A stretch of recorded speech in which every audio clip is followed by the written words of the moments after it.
2-set points.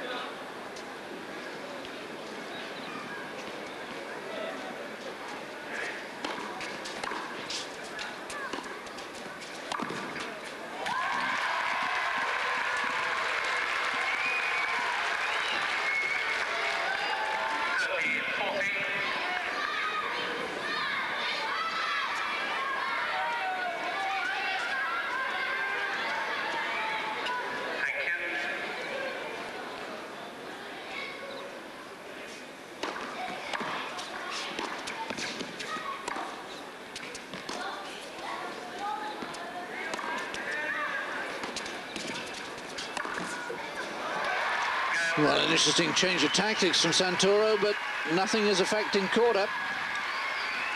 6 games to love, a set that lasted 28 minutes, but I would have thought at least 15 minutes of that were for the interruption. That's right, yes.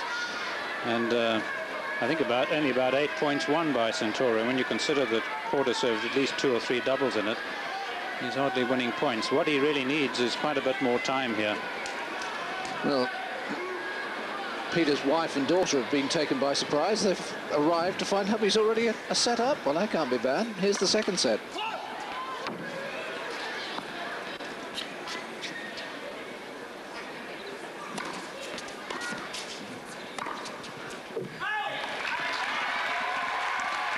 Now, the big question is, can Santoro put everything behind him and say, OK, fine. That set's gone, the incident's gone, let's get started. Ivanisevic showed us that it's perfectly possible against him yesterday.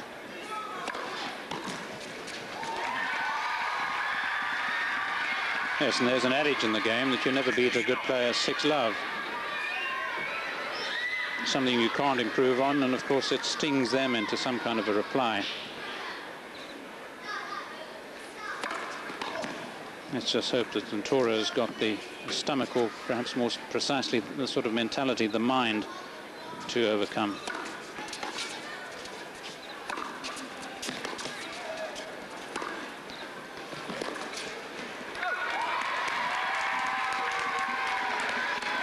Well, that won't have done him any good, because that was the very line down which he hit the ball, which started it all. And those thoughts will be coming back. Now perhaps he's just thinking of all the tennis he's played yesterday. Yes, 3 matches ending just after midnight. Although, of course, it's this match scheduled to start at 8 o'clock in the evening, so hopefully he had a long lie-in this morning. And sometimes the body clock prevents that.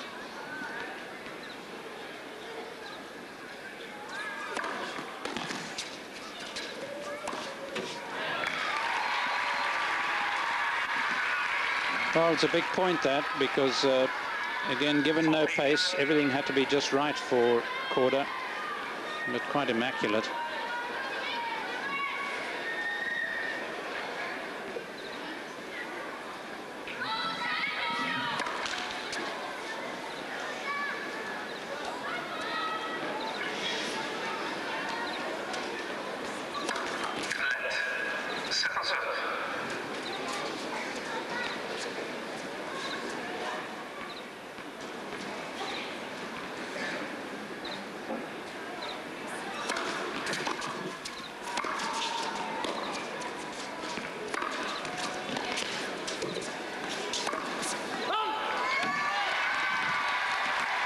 This time he didn't get everything quite right.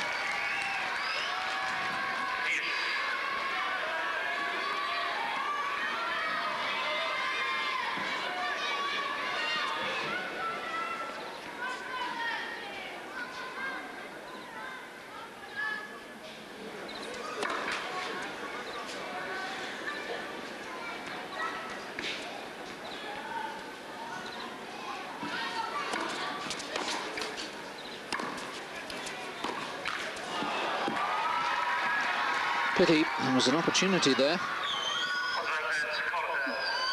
Yes, it was short, really, and all this week he's been handling those shots with ease.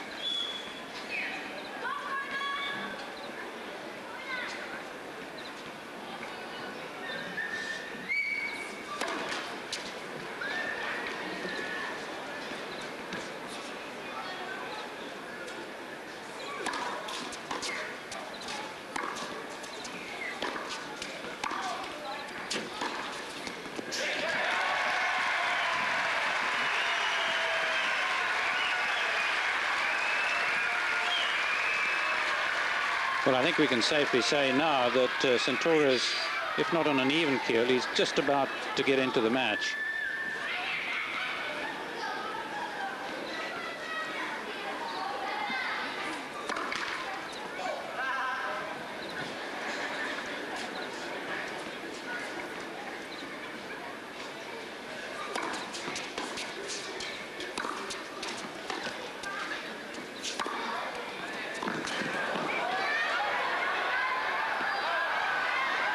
It's brilliant forehand, a pretty good effort from Santoro to get it back, but a superb shot from Korda.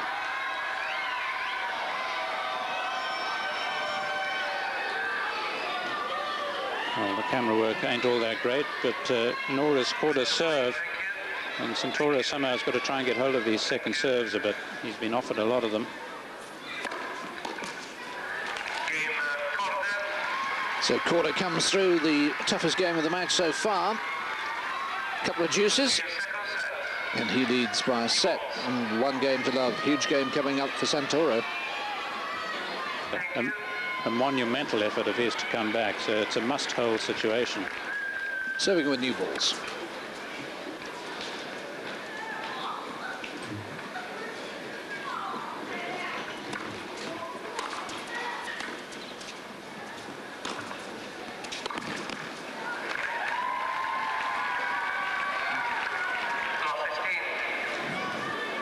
It was always going to be a problem with Korda striking the ball well for Santoro with his two-handedness to get to shots. But of course what he's been able to do in the past is just get to enough of them to cause Korda in the end to begin to make errors. Oh dear, but he's making elementary ones himself at the moment.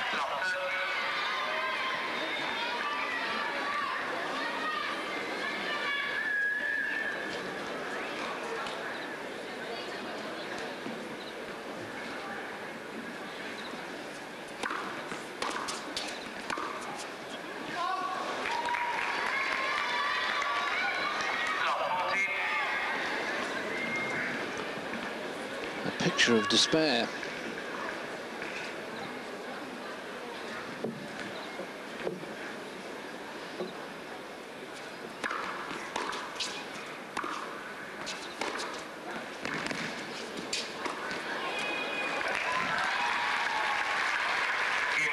Korda breaks to love. Jesse in the middle, coach and wife on either side.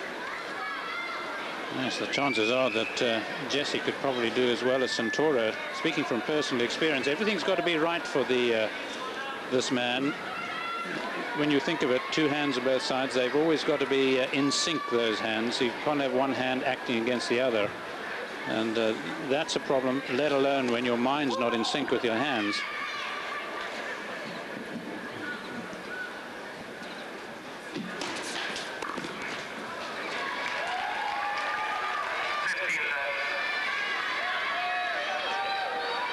Now suggesting that the legs are giving out as well. The 3 matches he played yesterday have indeed taken their toll.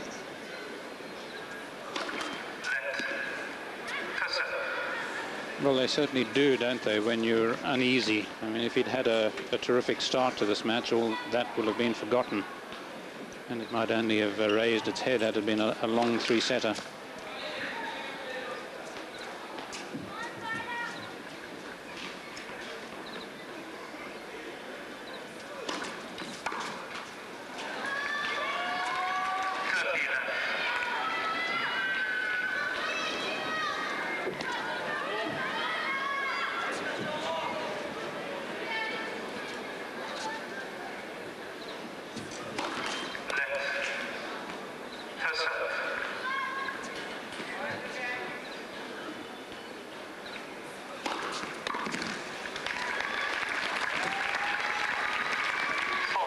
Well, one begins to think in terms of double bagels here, a 6-love, 6-love score, which in a final will be quite a rarity. Yes, we could have another record broken today. Certainly Leighton Hewitt is the youngest winner on the ATP Tour, which of course only started at the beginning of the 90s. And I cannot remember a final being won 6-love, 6-love on the ATP Tour. And I really hope that it doesn't happen, because it will be a terrible moment for this young man. But at the moment, you have to say it's a distinct possibility. It's 10 successive points to Korda. And it's a conspiracy, isn't it? It's just all going wrong. Now he has been thinking, as we've seen, moving his legs, feeling his legs. The muscles are beginning to hurt.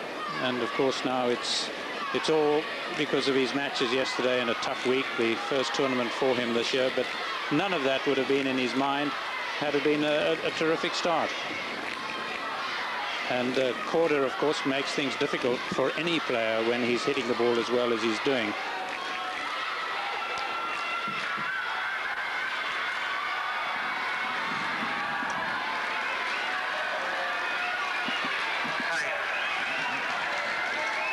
Well, all credit to the French supporters. They're staying very loyal to their man, wishing him desperately to get on the scoreboard, and I must confess, so am I. Those are three people who aren't, though. I'd be very happy to see Peter back in the locker room, 6-love, 6-love.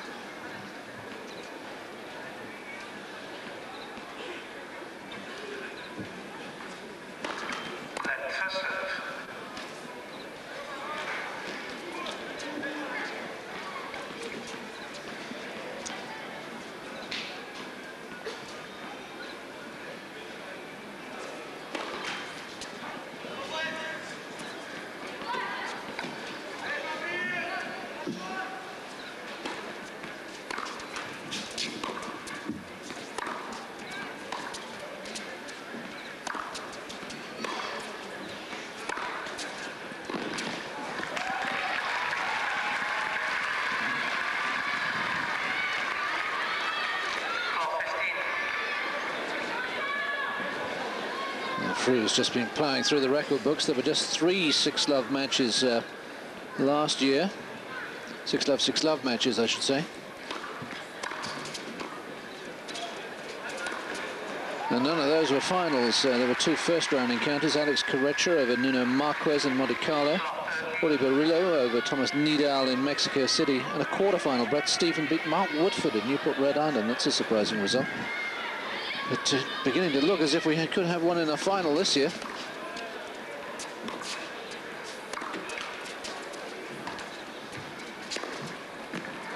I mean, Korda just can't miss. No, he's that far ahead, really, that there's no pressure at all in his mind. I'm sure he very often creates pressure, because he knows he's lost matches when he's been ahead before and lost finals when he should never have.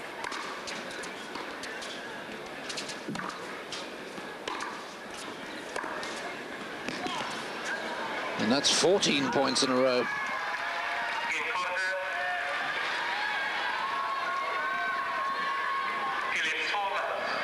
Well, it could certainly be end up being a final with some of the fewest points perhaps won by a player.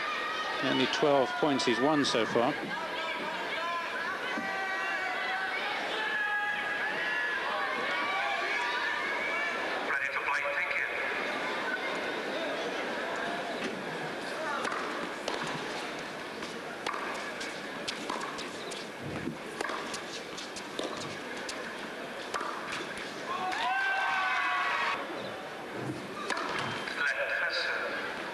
Almost had a premonition of this yesterday, didn't we? Because remember when we were talking about it, I said one of the problems with building up these matches is that they very often don't deliver. I must admit, I didn't think it would be this bad.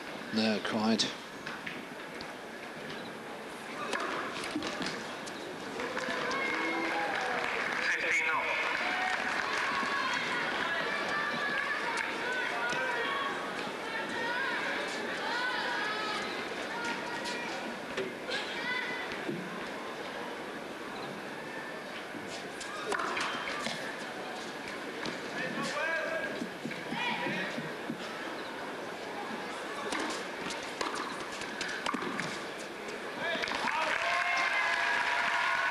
Clutching at straws, but at least there was a sign of aggression and a good positive mood.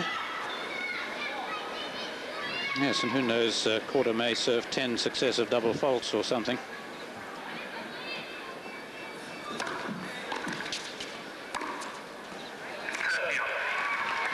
He's not going to oblige.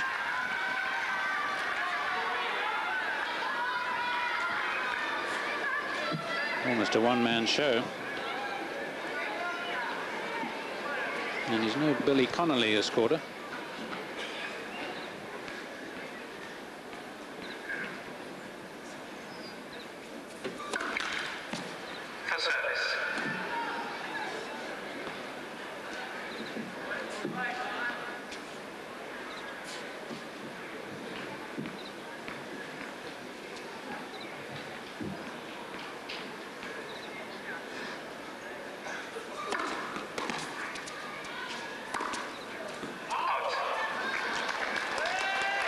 Well, here's a little milestone in the match.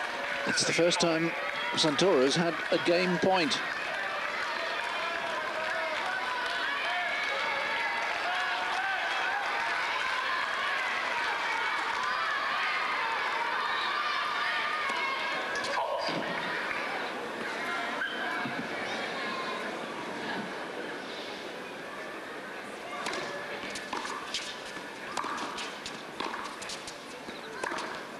Hey! Yes!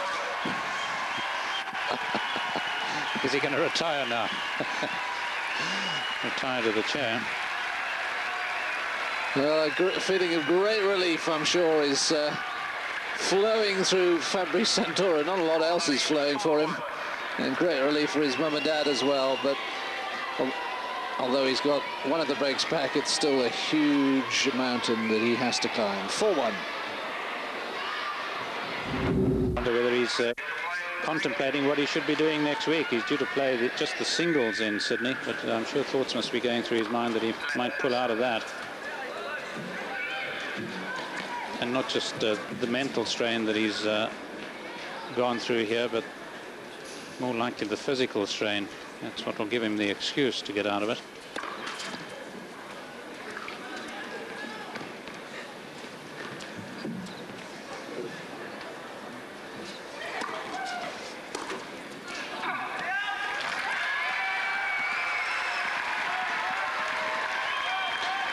He plays Alberto Berasategui in the first round, and if he wins that, he will come up against either the top seed Patrick Rafter or Todd Woodbridge.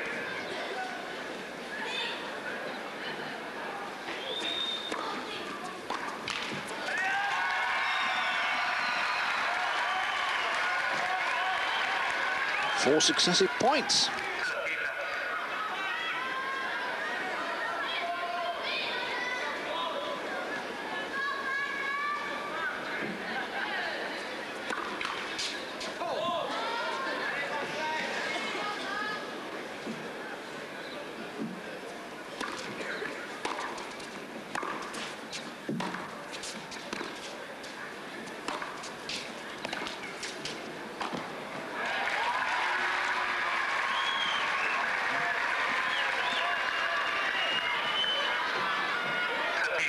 Korda just gets him on the run and anticipates the sliced reply, which very often confuses opponents, wisely taking it on the fly.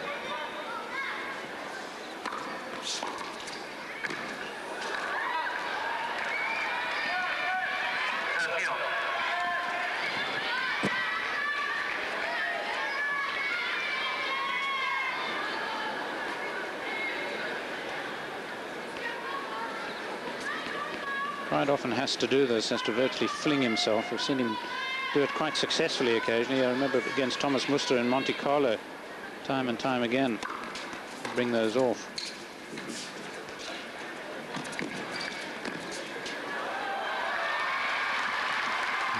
Sadly, it looks as if the little bubble has burst. Never exactly got up to balloon size. Point for 5-1.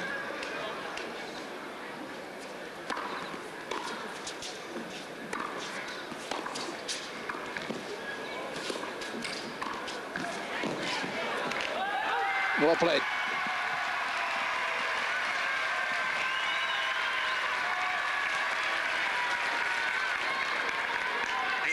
Well, some genuine applause on this occasion rather than just screams, because I think those can sense what Centauro might have done to Korda.